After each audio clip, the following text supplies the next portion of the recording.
প্রিয় শিক্ষার্থীবৃন্দ, আসসালামু আলাইকুম। আজকে আমি তোমাদের সামনে আরেকটি ক্লাস নিয়ে হাজির হয়ে গেছি। তোমরা ইতিমধ্যে বোর্ডে দেখতে পাচ্ছ আমি লিখে ফেলছি কারক নির্ণয়ের ম্যাজিক। মূলত লিখতাম কারক নির্ণয়ের কৌশল, তবে আমি এখানে ম্যাজিক লিখছি। এই কারণে লিখছি খুব সহজে শর্টকাট নিয়মে তোমরা আজকে বুঝতে পারবা কিভাবে কারক নির্ণয় করতে হয়। তো চলো আমরা দেরি না করে সরাসরি ক্লাসের মধ্যে ঢুকে পড়ি। দেখো, আমি একটা উদাহরণ লিখছি আর কারক যে 6 প্রকার, সেই 6 প্রকার ইতিমধ্যে আমি লিখে ফেলছি। তার আগে একটু বলে নিই যে কারক আসলে কি। কারক ভাঙলে হয় ক্রি যোগ নক অথবা ক্রি যোগ অক। এর অর্থ হলো যে যা বা যারা ক্রিয়া সম্পাদন করে, অর্থাৎ যিনি বা যা ক্রিয়া সম্পাদনা করে সেই কারক। তবে ব্যাকরণের পরিভাষায় এই ক্রিয়াপদের সাথে অন্যান্য নামপদের যে সম্পর্ক, সেই সম্পর্ককে বলা হয় কারক। অর্থাৎ ক্রিয়াপদের সাথে প্রত্যেকটা পদের সম্পর্ক ওতপ্রোতভাবে জড়িত।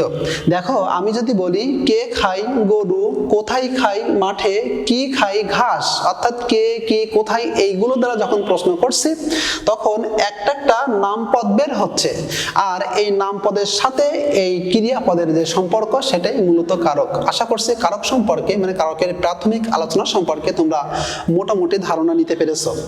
এখন আমি আলোচনা করব কর্তৃকারক কিভাবে ইন্ডিকেট করবা, কর্মকারক, করণকারক, সম্প্রদান, অপাদান অথবা অধিকরণ কারক কিভাবে ইন্ডিকেট করতে হয়, এইটা আমি এখন আলোচনা করব। শুরুতেই চলে আসি কর্তৃকারক তুমি কিভাবে চিনবা। দেখো, চেনার রুল গুলো কিন্তু আমি পাশাপাশি লিখে দিয়েছি। যেহেতু পাশাপাশি লিখে দিয়েছি, তোমরা এটা একটা স্ক্রিনশট নিয়ে রাখতে পারো তোমাদের উপকারের জন্য। তবে এইগুলোই দ্বারাই আসলে কারক নির্ণয় করতে হবে এমনটা না, এছাড়াও খুব সহজ নিয়ম রয়ে গেছে, আমরা সেই সম্পর্কে একটু আলোচনা করব। প্রথমে হলো কর্তৃকারক।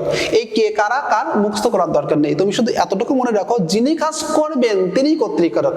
এখন এইখানে উদাহরণ দেখি, গরু মাঠে ঘাস খায়, এই দাগটা থাকলো গরুর নিচে, অথবা গরুটা বোল্ড টাইপে লেখা, মোটা অক্ষরে লেখা থাকবে, তাহলে যেটার নিচে আন্ডারলাইন করা থাকবে অথবা যেটা বোল্ড টাইপে লেখা থাকবে মূলত সেইটাই কারক নির্ণয় করতে হয়। তো গরু মাঠে ঘাস খায়, ঘাসটি খাচ্ছে কে, কাজটি করছে কে, অর্থাৎ যিনি কাজ করবেন তিনি কর্তা, তিনি সাবজেক্ট, তিনি কর্তৃ, তাহলে এটা কর্তৃকারক। পরীক্ষায় থাকলো ঘোড়ায় গাড়ি টানে, এখন ঘোড়ার নিচে দেখ, তাহলে গাড়িটা টানছে কে, ঘোড়া, তাহলে অবশ্যই ঘোড়া কর্তৃকারক। এছাড়া পরীক্ষায় থাকতে পারে বুলবুলিতে ধান খেয়েছে, তাহলে ধানটি খেয়েছে কে, বুলবুলি, তাহলে বুলবুলি কর্তৃকারক। আমি আরো বলি আমার বাড়ি যাওয়া দরকার, এখন আমার নিচে দাগ, বাড়ি যাবে কে, আমি, তাহলে যিনি যাবে যিনি করবে তিনি কর্তৃকারক। কর্তৃকারক সম্পর্কে তোমাদের মোটামুটি ধারণা হয়েছে বলে আমি মনে করছি। এবার আমরা আসি এই কর্তৃকারক 4 প্রকার। 4 প্রকারের প্রথমে মুখ্য কর্তা, তারপর প্রযোজক কর্তা, তারপর প্রযোজ্য কর্তা, এরপর ব্যতিহার কর্তা। এই 4টি কর্তার 4টি উদাহরণ আমি এখানে একটু লিখবো, তোমরা একটু দেখো। শুরুতে এই মুখ্য কর্তা, গরু মাঠে ঘাস খায়, এখানে গরুই মুখ্য কর্তা। একটা কর্তা থাকবে, সেটা এক বচন হতে পারে, বহু বচন হতে পারে, অর্থাৎ এক শব্দে একটা কর্তা থাকবে এবং সেই কর্তা যদি তার কাজ সম্পন্ন করে সেটা হবে মুখ্য কর্তা। এখানে আমরা যেটা দেখছি সেটা মুখ্য কর্তা। রহিম বই পড়ে, রহিমের নিচে দাগ, তাহলে রহিম মুখ্য কর্তা। তারা ফুটবল খেলে, তারা এর নিচে দাগ, তাহলে তারা মুখ্য কর্তা। তাহলে এক বচন হোক আর বহু বচন হোক, এক শব্দে একটা কর্তা থাকবে এবং সেই কর্তা তার কাজ সম্পন্ন করবে, যদি এমনটা হয় সেটা মুখ্য কর্তা। এরপরে প্রযোজক কর্তা কি, প্রযোজক কর্তা কি তা আমরা উদাহরণের সাহায্যে একটু দেখিয়ে দিই।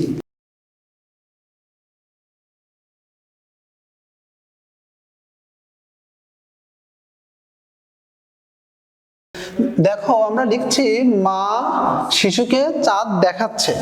এখন এইখানে 2টা কর্তা, একটা হলো মা আর একটা হলো শিশু। মা শিশুকে চাঁদ দেখাচ্ছে, যদি এরকম বাক্যের মধ্যে 2টা কর্তা থাকে, মাও কর্তা আবার শিশুও কর্তা, যেহেতু মা একটা কাজ করছে আবার শিশুও কি আর একটা কাজ করছে, যদি এরকম 2 জন মিলে কাজ করে, প্রথম হবে প্রযোজক আর দ্বিতীয়টা হবে প্রযোজ্য। এখানে কিভাবে বুঝবা, ব্যাকরণের পরিভাষায় কর্তা নিজে কাজ না করে অপরের দ্বারা কোনো কাজ করিয়ে নিলে প্রথম জনকে বলা হয় প্রযোজক আর দ্বিতীয় জনকে বলা হয় প্রযোজ্য। তবে এর সহজ এবং সুন্দর সংজ্ঞা হলো, কর্তা যদি কাউকে কোনো কাজ করানোর জন্য অনুপ্রেরণা দেয়, যিনি অনুপ্রেরণা দেবেন তিনি হবেন প্রযোজক, আর যাকে অনুপ্রেরণা দেবেন তিনি হবে প্রযোজ্যকর্তা। তোমরা আবারও দেখো, আমি বলি, যিনি অনুপ্রেরণা দেবেন তিনি হবেন প্রযোজক, আর যাকে অনুপ্রেরণা দেবে সে হবে প্রযোজ্য। যেহেতু মা শিশুকে চাঁদ দেখাতে অনুপ্রেরণা জোগাচ্ছে, তাহলে প্রযোজক এবং প্রযোজ্যকর্তা তোমরা বুঝতে পেরেছো। পরীক্ষা যদি এরকম বাক্যের মধ্যে দুইটা কর্তা থাকে এবং প্রথম কর্তার নিচে ইন্ডিকেট অথবা আন্ডারলাইন করা থাকে, বোল্ড লেখা থাকে, তাহলে সেটা দেবে প্রযোজককর্তা, আর দ্বিতীয় কর্তা হবে প্রযোজ্যকর্তা। সঙ্গে আবারও বলছি, যিনি কাজ করার জন্য অন্যকে অনুপ্রেরণা যোগায়, এই যিনি অনুপ্রেরণা যোগাবেন তিনি হবেন প্রযোজক, আর যাকে অনুপ্রেরণা যোগাবেন তিনি হবেন প্রযোজ্যকর্তা। আশা করছি মুখ্য, প্রযোজক এবং প্রযোজ্যকর্তা সম্পর্কে তোমাদের ধারণা হয়েছে। আমি এবার আলোচনা করব বেতিহার কর্তা সম্পর্কে। বেতিহার কর্তা মূলত কি? বেতিহার কর্তা তোমরা মনে রাখো যে দুইজন কর্তা অথবা একাধিক কর্তা যদি একই ধরনের কাজ সম্পন্ন করে থাকেন তাহলে সেটা হবে বেতিহার কর্তা। এক কথায় বেতিহার শব্দের অর্থ হলো পরম্পরা, ধারাবাহিকতা, পরস্পর। দুইজন মানুষ, দুইজন কর্তা অথবা একাধিক কর্তা পরস্পর একই রকম কাজ যদি সম্পন্ন করে থাকেন সেটা হবে বেতিহার কর্তা। উদাহরণ দিই,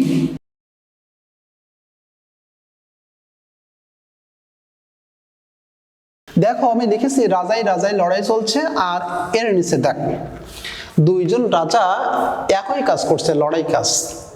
বাঘে মহিষে এক ঘাটে পানি খাচ্ছে, বাঘ এবং মহিষ একই কাজ, পানি খাওয়া কাজ করছে। অর্থাৎ দুজন কর্তা অথবা একাধিক কর্তা মিলে যদি একই ধরনের কাজ করে থাকেন তাহলে সেটা হবে বেতিহার কর্তা। বেতিহার বানানটা তোমরা একটু দেখে নাও, বয়জাফালা তয়রস্যি হয়াকার র, বেতিহার কর্তা। তাহলে আশা করছি তোমরা মুখ্য কর্তা, প্রযোজক কর্তা, প্রযোজ্যকর্তা এবং বেতিহার কর্তা সম্পর্কে ভালোভাবে আইডিয়া নিতে পেরেছো। আমরা এখন আলোচনা করব কর্মকারক সম্পর্কে। কর্মকারক মূলত কি? বাক্যের ক্রিয়াপদকে কি বা কাকে দ্বারা প্রশ্ন করলে কর্মকারক বের হয়, কিন্তু সবসময় কিন্তু বের হবে না। আমি যদি বলি বাগানে ফুল ফোটে, এখন তুমি ক্রিয়াপদকে জিজ্ঞাসা করো কি ফোটে? ফুল। তাহলে কি দ্বারা প্রশ্ন করলে কোন কারক বের হবে? কর্ম। কিন্তু কখনো কর্মকারক হবে না। এতটুকু মনে রাখো, যদি প্রকৃতির নিচে দাগ দেয়া থাকে, প্রকৃতি যদি বোল্ড টাইপে লেখা থাকে তাহলে সেটা সব সময় কর্তৃকারক হয়। যেমন আকাশ থেকে বৃষ্টি পড়ছে অথবা মেঘে বৃষ্টি হয়, এখন বৃষ্টির নিচে দাগ, তাই বৃষ্টি একটা প্রকৃতি, তাহলে সেটা কোন কারক হবে? কর্তৃকারক। আকাশে চাঁদ উঠেছে, চাঁদের নিচে দাগ, তাহলে সেটা কোন কারক হবে? কর্তৃকারক। তাহলে আমরা বুঝলাম শুধুমাত্র কি বা কাকে দ্বারা প্রশ্ন করলেই কর্মকারক বের হয় না, সেটা যদি হয় প্রকৃতি তাহলে সেটা অবশ্যই হবে কর্তৃকারক, কারণ প্রকৃতি তার আপন গতিতে কাজটি ঘটিয়ে থাকে। এবার কর্মকারক সম্পর্কে আমরা একটু বলি, কি বা কাকে দ্বারা প্রশ্ন করব সেটা কর্মকারক হবে শুধুমাত্র প্রকৃতি ব্যতীত। এখন এখানে আমি লিখলাম, ওই যে আগে লিখলাম গরু মাঠে ঘাস খায়। গরু কি খায়? ঘাস খায়। একটু দেখি, দেখো আমরা লিখছি গরু মাঠে ঘাস খাই। এখন এই ঘাসের নিচে দাগ দেওয়া থাকলো অথবা ঘাস বোল্ড টাইপে লেখা থাকলো। কর্তা যাকে আশ্রয় করে তার কাজটি সম্পন্ন করবেন সেই হবে কর্মকারক। আমি আবারও বলি, কর্তা যাকে আশ্রয় করে তার কাজটি সম্পন্ন করবেন সেই কি হবে? কর্মকারক। ধোবাকে কাপড় দাও, এখন ওই কি দাও? কাপড় দাও। কাপড়কে আশ্রয় করে দেওয়া কাজটা সম্পন্ন করছে, তাহলে সেটা হবে কর্মকারক। আমি আবারও বলছি, কর্মকারক চেনার জন্য খুব সহজ উপায়, কি বা কাকে দ্বারা প্রশ্ন করব এবং কর্তা যাকে আশ্রয় করে তার কাজটা সম্পন্ন করবেন সেই হবে কি? কর্মকারক। আমি নজরুল পড়লাম। কি পড়লাম? নজরুল, অর্থাৎ নজরুল সাহিত্য। আমি রবীন্দ্রনাথ পড়লাম। কি পড়লাম? রবীন্দ্রনাথ, অর্থাৎ রবীন্দ্রনাথের সাহিত্যকে আশ্রয় করে আমি আমার পড়া কাজটা সম্পন্ন করেছি। তাহলে কর্তা যাকে আশ্রয় করে তার কাজ সম্পন্ন করবে সেই কি হবে? কর্মকারক। এই কর্মের আবার প্রকারভেদ রয়ে গেছে। কর্মকারক, কর্ম মূলত দুই প্রকার, তোমরা মনে রাখবে, কর্ম দুই প্রকার আর কর্মকারক চার প্রকার। কর্ম দুই প্রকার কি? মুখ্য কর্ম আর গৌণ কর্ম। যখন কি বা কাকে দ্বারা প্রশ্ন করব দুইটি আনসার বের হবে, তার মধ্যে যখন ব্যক্তিবাচক বের হবে এই ব্যক্তিবাচকটা হবে গৌণ এবং যেটা বস্তুবাচক বের হবে সেই বস্তুবাচকটা হবে মুখ্য। আমি আবারও বলছি, মা আমাকে একটি লাল জামা কিনে দিয়েছে। এখন কি কিনে দিয়েছে? আমাকে। কাকে কি কিনে দিয়েছে? লাল জামা। কাকে কিনে দিয়েছে? আমাকে। তাহলে কি বা কাকে দ্বারা প্রশ্ন করলে দুইটাই আনসার বের হচ্ছে। এখন লাল জামা ছিল বস্তু, তাহলে বস্তুটা হবে মুখ্য কর্ম, আর আমাকে ব্যক্তি হবে গৌণ। তাহলে কর্মের মধ্যে ব্যক্তি সবসময় হয় গৌণ আর বস্তু হয় মুখ্য। এই কর্মকারক 4 প্রকার বলেছিলাম। কর্ম 2 প্রকার, মুখ্য এবং গৌণ, আর কর্মকারক 4 প্রকার, সেটা একটু বলি। প্রথমত হলো সকর্ম ক্রিয়ার উদাহরণ, যার মধ্যে কর্ম থাকে সেই সকর্মক। যেমন নাসিমা ফুল তুলছে। কি তুলছে? ফুল তুলছে। আমি আবারও বলি, নাসিমা ফুল তুলছে। কি তুলছে? ফুল তুলছে। সকর্মক ক্রিয়ার উদাহরণ, আমি বই পড়ি। কি পড়ি? বই পড়ি। অর্থাৎ কি বা কাকে দ্বারা প্রশ্ন করলাম, উত্তর বের হলো, তখন সেটা হবে সকর্মক ক্রিয়ার উদাহরণ। এরপরে প্রযোজক ক্রিয়ার উদাহরণ। প্রযোজক ক্রিয়া হলো কর্তা নিজে কাজ করবে না, অন্যকে দ্বারা করিয়ে নেবে। ওই যে মা শিশুকে চাঁদ দেখাচ্ছে, আমি আগে বলেছিলাম কর্তৃকারকের মধ্যে। এখন এইভাবে না বলে আমি বলছি ছেলেটিকে বিছানায় শোয়াও। ছেলেটিকে বিছানায় শোয়াও, আমি শোয়াচ্ছি না, তোমাকে শোয়াতে বলছি। এখন ছেলেটিকে বিছানায় শোয়াও, ছেলেটির নিচে দাগ, যাকে বা যার মাধ্যমে তুমি কাজটা সম্পন্ন করবে সেই কর্ম হবে। তাহলে আমি করছি না, তোমাকে অনুপ্রেরণা দিচ্ছি, অর্থাৎ যাকে অনুপ্রেরণা দেওয়া হবে সেই সবসময় প্রযোজক হবে।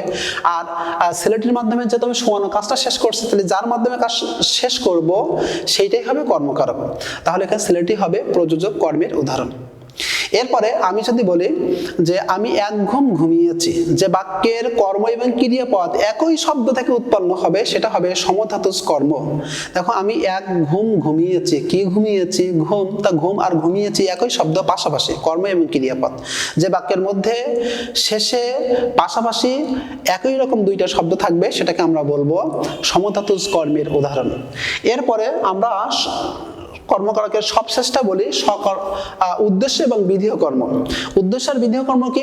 যার সম্পর্কে বলবো সেই উদ্দেশ্য, আর উদ্দেশ্য সম্পর্কে যা বলবো তাই হবে বিধেয়। যেমন দুধকে মোরা দুগ্ধ বলি। কার সম্পর্কে বলেছি? দুধের সম্পর্কে। তাহলে দুধ হলো উদ্দেশ্য, আর দুধের সম্পর্কে কি বলি? দুগ্ধ। এই দুগ্ধ হলো বিধেয়। তাহলে তোমরা, আমি আশা করছি বুঝতে পেরেছো কর্মকারক সম্পর্কে। এক কথায় কর্মকারক হলো কর্তা যাকে আশ্রয় করে তার কাজটি সম্পন্ন করবে। যেমন এই ঘাসকে আশ্রয় করে খাওয়া কাজটি সম্পন্ন করেছিল, তাই এই কাজ, এই ঘাস হলো কর্ম। তোমরা আবার যেন কর্মকে ক্রিয়া মনে করো না, কর্ম অবজেক্ট আর ক্রিয়া ভার্ব, এটা তোমরা মনে রাখবে।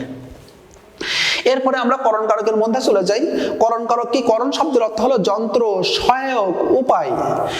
কর্তা যার মাধ্যমে তার কাজটি সম্পন্ন করে থাকেন। যেমন আমি মার্কার দ্বারা লিখেছি, তাহলে আমি লেখা কাজটা কিসের মাধ্যমে সম্পন্ন করেছি? মার্কার দ্বারা। কৃষক লাঙল দ্বারা জমি চাষ করে, তাহলে কিসের দ্বারা জমি চাষ করে? চেষ্টাই বড় হও। কিসের দ্বারা বড় হও? অর্থাৎ যার মাধ্যমে, যার দ্বারা কোনো কাজ হয়ে থাকবে সেটাই হবে করণ কারক। এরপরে সম্প্রদান কারক। এই সম্প্রদান কারককে কোনো ব্যাকরণ বিদগণ মেনে নিতে চান না। দেখো, কর্ম এবং সম্প্রদান একই রকম, কি বা কাকে, তবে এটা নিঃশর্তভাবে দান আর এটা নিঃশর্তভাবে দান না। তবে এটাও নিঃশর্তভাবে দান হয় না। যেমন আমি যদি বলি যে সৎ পাত্রে কন্যা দান করো, হ্যাঁ আমি কন্যা নিঃশর্তভাবে দান করলাম, তবে ওই কন্যা আবার পরবর্তীতে আমার বাসায় ফিরে আসবে না, তার নিশ্চয়তা কি? কন্যা তো আবার ফিরে আসে, ডিভোর্স হয়ে হোক বা অন্য কোনো কারণে হোক। ভিক্ষুককে ভিক্ষা দাও, হ্যাঁ ভিক্ষা আমি দিয়েছি, আমার স্বার্থ নেই, আমি ভিক্ষা কেড়ে নেব না, তবে আমার স্বার্থ একটা কিন্তু থাকে, সেটা হলো যে পূর্ণ সোয়াব। অর্থাৎ সম্প্রদান কারককে কোনো কারক মেনে নিতে পারেন না, কারণ ওনারা বলেন যে এর মধ্যে স্বার্থ থাকে। যদিও ব্যাকরণের সঙ্গে বলা হয়েছে যে কাজের মধ্যে কোনো স্বার্থ নেই, স্বার্থ ছাড়া নিজের সত্য ত্যাগ করে যদি কোনো কাজ করা হয় সেটা হবে সম্প্রদান কারক। যেহেতু এটার মধ্যে অল্প অল্প স্বার্থ থাকলেও অধিকাংশ স্বার্থ যেহেতু থাকে না, সেজন্য আমরা সম্প্রদান কারককে সম্প্রদান কারক হিসেবে মেনে নিই। একই রকম কর্ম এবং সম্প্রদান কারক কি বা কাকে দ্বারা প্রশ্ন করব? যদি স্যাক্রিফাইস করি তাহলে সেটা হবে সম্প্রদান কারক, আর স্যাক্রিফাইস না করলে সেটা হবে কি? কর্মকারক। দুইটা উদাহরণ দিই। আমি যদি বলি ভিক্ষুককে ভিক্ষা দাও, ভিক্ষা আমি আর কেড়ে নেব না, তখন হবে সম্প্রদান। আর যদি বলি ধোপাকে কাপড় দাও, এই কাপড় কিন্তু পরবর্তীতে আমি ফিরিয়ে নিয়ে আসবো, তাই কাপড় এখানে হবে কর্মকারক। এরপরে আমরা অপাদান কারক লিখে ফেলছি। অপাদান দেখো, চেনার উপায় হলো বের হওয়া, ভয় পাওয়া, বিরত হওয়া। দেখো, গাছ থেকে পাতা পড়ে, আমি একটু উদাহরণ লিখে দিই বোর্ডে, যদি একটু বোর্ডে লিখি তাহলে তোমরা বুঝতে পারবে।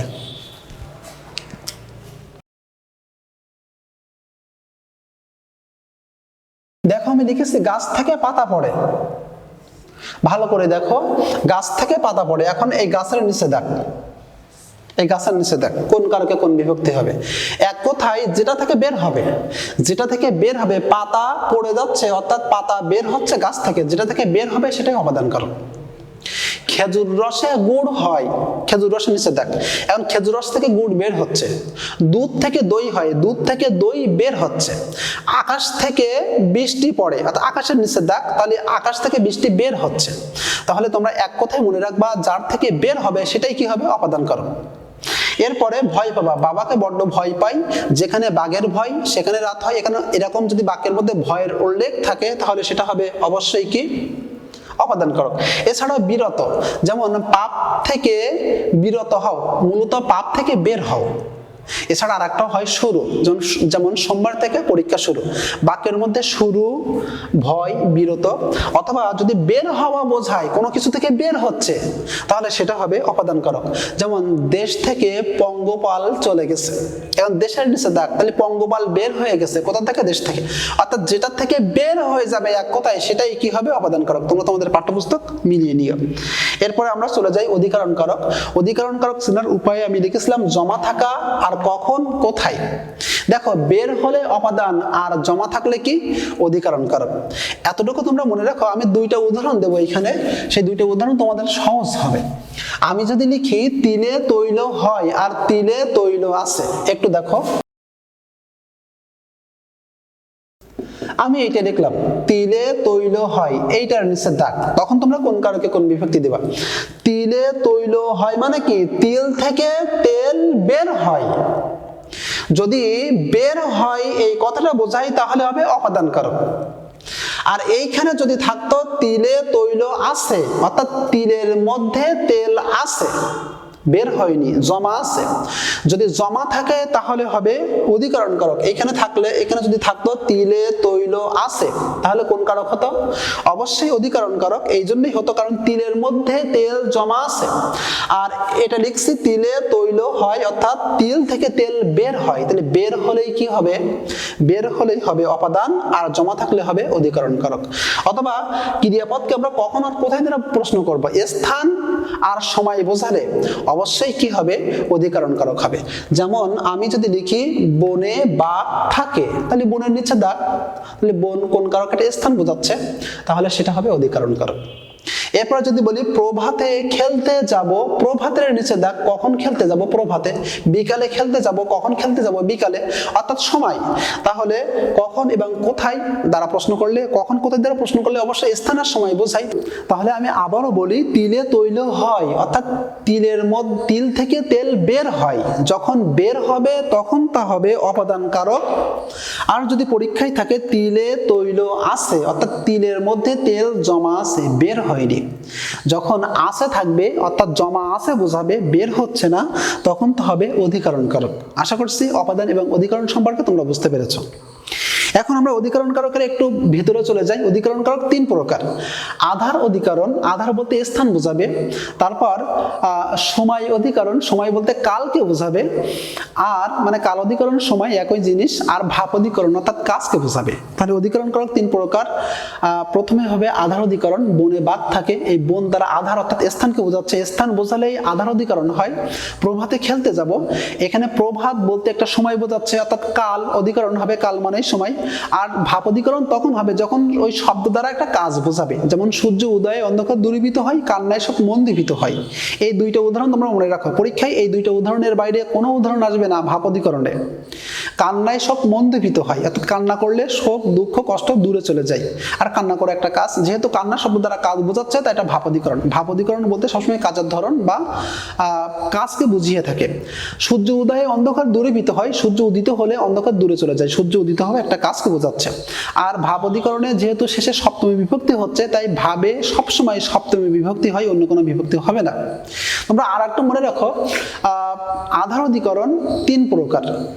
ঐক্যদেশিক, অভিব্যাপক আর বৈষয়িক। ঐক্যদেশিক তখন হবে নির্দিষ্ট বস্তু যখন একটা নির্দিষ্ট জায়গার সামান্য জায়গা দখল করবে। যেমন বনে বাঘ থাকে, বাঘ কি বনের সব জায়গা দখল করেছে? না, সামান্য জায়গা দখল করেছে, তখন সেটা হবে ঐক্যদেশিক।